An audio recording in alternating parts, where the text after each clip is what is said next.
kami juga akan mengupdate tentang kemarin kehadiran saudara Rocky Gerung hadir pada tanggal 27 Januari 2026 sebagai seorang saksi ahli yang meringankan salah satu tersangka, yaitu Dr. Tifa. Nah, pemeriksaan kemarin berlangsung lebih kurang sekitar 3 jam. Ini juga terkait tentang metodologi penelitian buku Dr. Tifa. Nanti secara materi, sambil ini berjalan proses, akan disampaikan rilis secara detail oleh Ditreskrim Polda Metro Jaya.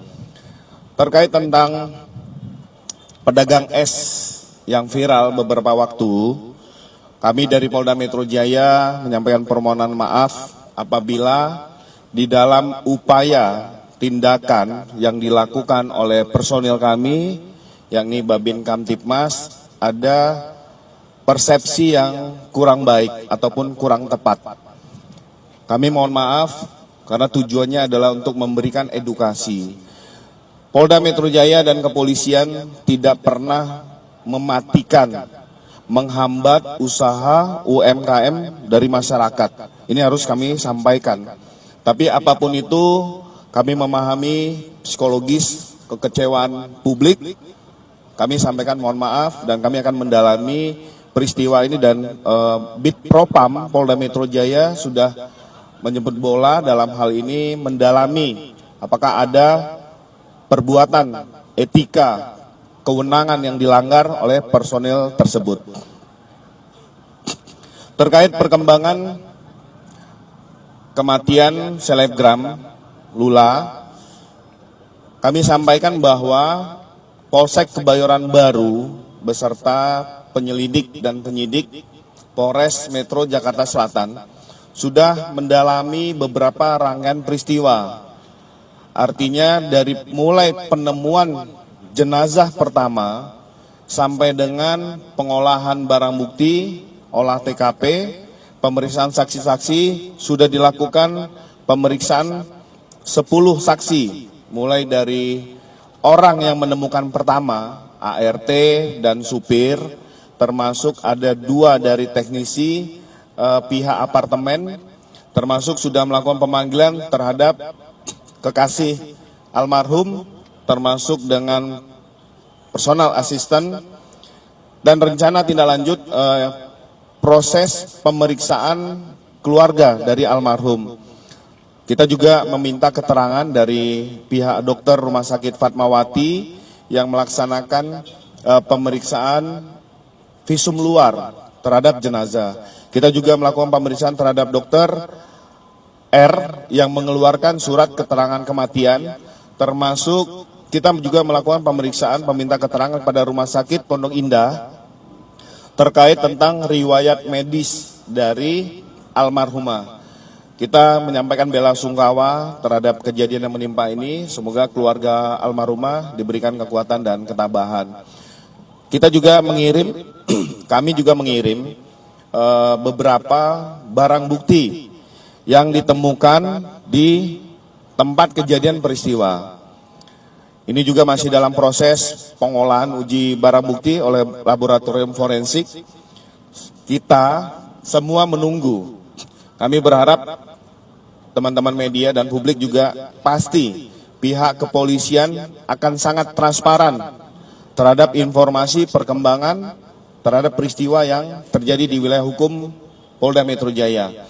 Nanti akan setelah hasil laboratorium forensik keluar, kami akan melaksanakan konferensi pers secara komprehensif dengan menghadirkan dari Kementerian Kesehatan, laboratorium forensik, dokter yang memeriksa riwayat medis maupun visum luar terhadap jenazah.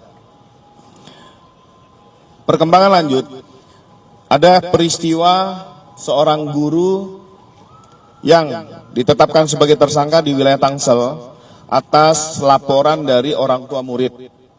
Peristiwa tersebut terjadi di bulan Agustus 2025 sampai dengan upaya mediasi tidak tercapai. Sehingga bulan Desember 2025 laporan ke Polres Tangerang Selatan, ditindaklanjuti dan ditetapkan seorang guru menjadi tersangka. Tetapi kita tunggu hari ini pihak Polres Jakarta Selatan akan menerima untuk kedua belah pihak melakukan perdamaian sehingga akan menempuh jalan restoratif justice. Kita tunggu hari ini dan akan kita update. Mungkin dari rekan-rekan yang lain ada yang ya. Mau tanya soal kasus dugaan korupsi yang dilakukan oleh mantan pejabat Kementan. Kabarnya ini ditangani oleh Polda Metro Jaya. Kronologi kasusnya seperti apa? Apakah sudah ada tersangka? Kemudian juga kemarin sempat ramai pengakuan salah satu tersangka yang mengaku menerima diminta uang oleh penyidik sebesar 5 miliar. Nah itu apakah benar atau bagaimana itu? Terima kasih Pak. Oke, kami sampaikan bahwa ada pengaduan dari suatu kementerian kelembagaan kepada Polda Metro Jaya mengirimkan hasil audit BPKP DKI dengan nominal kerugian terkait surat perintah jalan perjalanan dinas sebesar 9 miliar rupiah. Tetapi pada saat melakukan pendalaman, pemeriksaan saksi-saksi, pemeriksaan barang bukti, audit dilaksanakan ditemukan kerugian sebesar 5 miliar 94 juta rupiah. Saat ini sudah ada 2 orang tersangka, yaitu saudara Insinyur IM dan tersangka lainnya yaitu DSD. Ini berperan sebagai bendahara. Kejadian ini mulai berawal dari temuan tersebut 2020 sampai dengan 2024. Jadi proses ini masih berjalan. Saat sekarang kedua orang tersebut sudah ditetapkan sebagai tersangka. Termasuk penetapan penyita pengadilan sudah keluar. Kami mengucapkan terima kasih kepada podcast Forum Keadilan. Artinya di sini menyampaikan bahwa Polri itu tidak anti kritik. Kami pernah menyampaikan pada rekan-rekan sekalian, rekan-rekan media sebagai kontrol sosial. Tapi Bitpropam Polda Metro Jaya sudah melakukan pendalaman, tidak ditemukan indikasi ada yang permintaan 5 miliar kepada tersangka. Jadi persepsi yang salah yang dibangun oleh tersangka. 5 miliar, 94 juta itu adalah hasil audit terakhir asal temuan dari yang digelapkan oleh tersangka. Jadi penyidik proses penyidikan masih tetap terus berjalan. Apabila memang terbukti adanya pelanggaran, kira-kira sanksi apa yang akan dijatuhkan dan kedepannya imbauan apa yang akan dilakukan untuk mencegah situasi serupa terjadi? Ya, terima kasih. Artinya apabila seorang anggota Polri melakukan pelanggaran baik itu kode etik, pidana, pasti ada sanksinya. Tapi kami minta waktu karena Bitpropam Polda Metro Jaya masih mendalami apakah ada unsur kesengajaan, apakah ada penganiayaan. Tapi disampaikan tadi malam oleh Kapolres Metro Jakarta Pusat tidak ada unsur penganiayaan. Tapi mungkin cara yang dilakukan oleh petugas tadi salah sehingga membuat suatu tindakan yang kontroversial.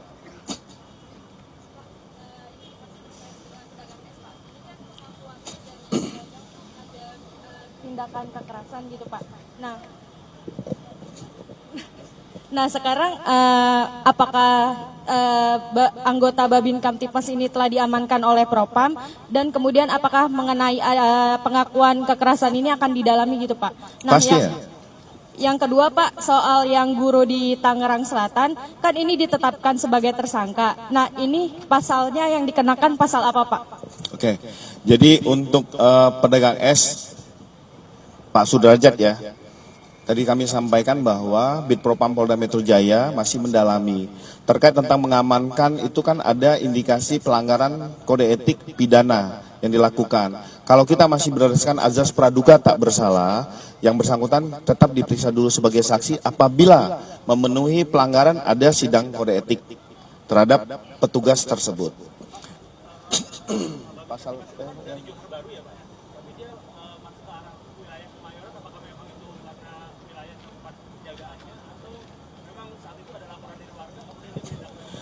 Jadi kalau terkait wilayah hukum seorang Babin Kamtipmas yang bersangkutan memang berwilayah di satu kelurahan yang dimaksud. Tetapi terkait tentang masih minimnya petugas personil Polri, bisa saja melaksanakan aksi pelayanan seperti pelaksanaan aksi unjuk rasa. Mereka juga bisa ditarik untuk pemenuhan jumlah kekuatan personil dari Polres Metro Jakarta Pusat. Nanti untuk pasal pidana yang ini saya sampaikan ya lebih lanjut terkait masalah materi. Yang akan didalami dari keluarga Lula itu apa ya Pak nanti? Ya pasti karena ada pertanyaan, kenapa pihak keluarga tidak berkenan untuk dilakukan otopsi. Ini kami sampaikan bahwa hasil keterangan dari dokter, ini dari ke dokter ya, pernyataan dokter yang kemarin sempat diminta keterangan oleh penyidik Polres Metro Jakarta Selatan. Pertama, tidak adanya tanda-tanda kekerasan, tidak adanya tanda-tanda penganiayaan. Sehingga pihak keluarga memutuskan menerima dan tidak ingin dilakukan bedah mayat atau lebih kita kenal dengan otopsi. Polres Metro Jakarta Selatan. Pasti ada. Nanti akan bertambah. Seperti teman yang bersangkutan, saudari V, ini kan masih belum hadir. Kita akan meriksa itu, termasuk orang yang datang setelah kejadian tersebut. Ada pacarnya almarhum, dokter dari klinik yang di Depok yang mengeluarkan surat keterangan kematian. Ada manajer. Nah ini kan juga kita harus melakukan pemeriksaan. Tidak ada maksud lain. Kita ingin melihat secara runtun. Kami juga nanti pada saat konferensi pers, setelah semua ini terkumpulkan, kami akan sampaikan, termasuk timeline kedatangan, kegiatan, termasuk didukung dari CCTV yang ada, yang sudah kami rangkum. 5 saya kasih.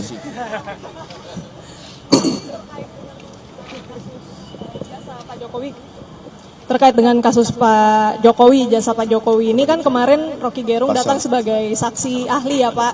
Nah kemarin tuh dia menyatakan pernyataan kalau ijazahnya asli, yang palsu ini orangnya. Sementara kan sebenarnya kalau dari Lapor itu sudah mengatakan kalau ijazahnya Pak Jokowi ini asli. Ada tanggapan terkait hal itu nggak dengan statement Pak Rocky yang kemarin itu?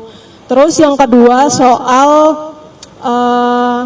laporannya orang ke Panji kemarin yang mensrea Pak.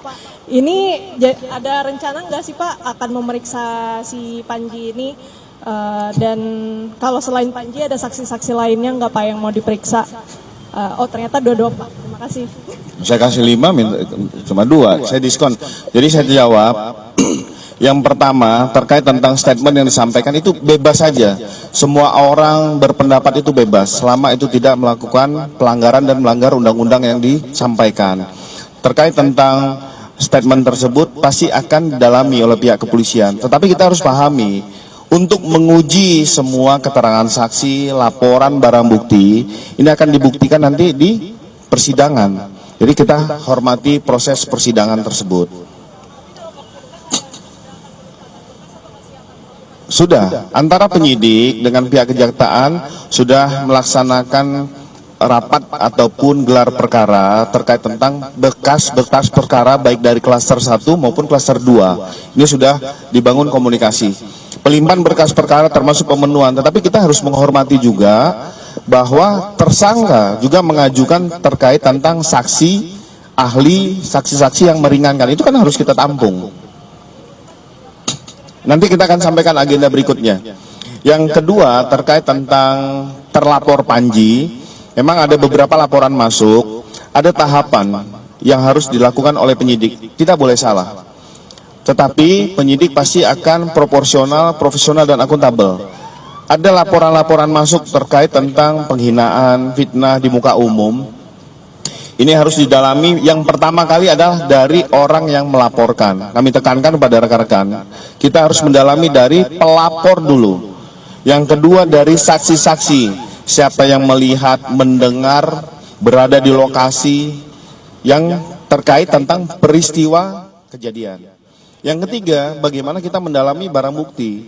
Apakah barang bukti yang diberikan ini hasil dari rekaman? Rekaman tersebut ada tidak rekayasa, ada tidak editing? Ini kan harus kita lihat. sesuai nggak dengan yang dipersangkakan. Nah, setelah itu kita juga akan memeriksa ahli bahasa, ahli ITE, ahli hukum pidana. Jadi masih bertahap, kami minta ruang kepada rekan-rekan untuk kita sama-sama menunggu. Tapi ini selalu berjalan. Rekan-rekan menanyakan update, pasti akan kami sampaikan. Makanya kita lihat dalam proses ini, karena ada beberapa laporan awal, setelah itu ada laporan kedua, ada laporan ketiga. Ini juga terhadap objek perkara yang sama, sehingga ini bisa kita gabungkan di dalam suatu perkara pemeriksaan untuk nanti tidak membuang waktu.